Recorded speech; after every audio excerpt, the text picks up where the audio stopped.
ಒಂದು ಬಾರಿ ಪಾಕಿಸ್ತಾನಿ ನಾಯಿಗಳು ನಮ್ಮ ಇಂಡಿಯಾ ಬಾರ್ಡರ್ ಕ್ರಾಸ್ ಮಾಡಿ ಒಳಗಡೆ ಬಂತು. ಆವಾಗ ನಮ್ಮ ನಾಯಿಗಳು ಬೌ ಬೌ ಬೌ ಬೌ ಬೌ ಬೌ ಬೌ ಅಂತು.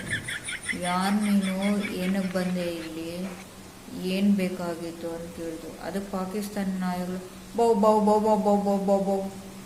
ಅಲ್ಲಿ ನಮಗೆ ತಿನ್ನೋಕ್ಕೆ ಉಯ್ಕೊಳ್ಳೋಕ್ಕೆ ಏನೂ ಇಲ್ಲ, ಅವರೆಲ್ಲ ಬಾಂಬ್ಗಳು ಹಾಕೋದು ಅದ್ರ ಮೇಲೆ ಪ್ಲ್ಯಾನ್ಗಳು ಮಾಡ್ತಾ ಇದ್ದಾರೆ.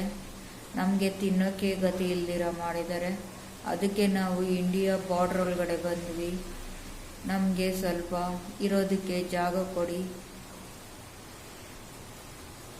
ಆಗ ನಮ್ಮ ಇಂಡಿಯಾ ನಾಯಿಗಳು ಸುಮ್ಮನೆ ಇರುತ್ತಾ? ಬೌ ಬೌ ಬೌ ಬೌ ಬೌ ಬೌ ಬೌ. ನಿಮಗೂ ನಮಗೂ ಸಂಬಂಧನೇ ಇಲ್ಲ.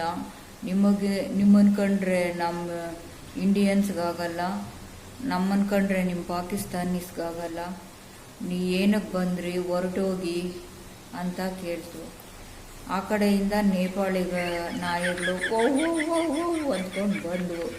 ನಮ್ಮ ನಾಯಿಗಳು ಓ ಓ ಓ ಅಂದವು.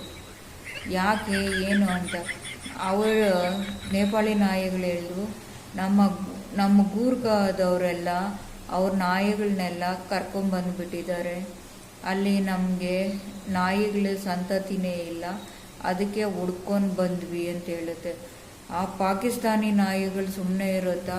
ಓ ಓ ಓ ಓ ಓ ಓ. ಫಸ್ಟು ನಾವು ಬಂದಿದ್ದು ಇಲ್ಲಿ, ನಮ್ಗಲ್ಲಿ ಊಟನೇ ಇಲ್ಲ, ಇಲ್ಲಿಗೆ ಬಂದ್ವಿ. ನಿಮಗಾದರೂ ನೇಪಾಳದಲ್ಲಿ ಊಟ ಇದೆ, ವಸತಿ ಇದೆ, ನಮಗೆ ಜಾಗ ಬೇಕು ಅಂತ ನಮ್ಮ ಇಂಡಿಯಾ ನಾಯಿಗಳ ಮೇಲೆ ಬಂತು. ನಮ್ಮ ಇಂಡಿಯಾ ನಾಯಿಗಳು ಓ ಓ ಓ ಓ ಓ, ನಿಮ್ಮಿಬ್ಬರಿಗೂ ನಾವು ಜಾಗ ಕೊಡ್ತೀವಿ ಅಂತ ಹೇಳಿದ್ವ, ಇಲ್ಲಿಂದ ಖಾಲಿ ಮಾಡ್ಕೊಂಡು ಹೋಗಿ ಗೆಟ್ ಔಟ್ ಅಂದ್ವಿ. ನಿಜಾನೇ.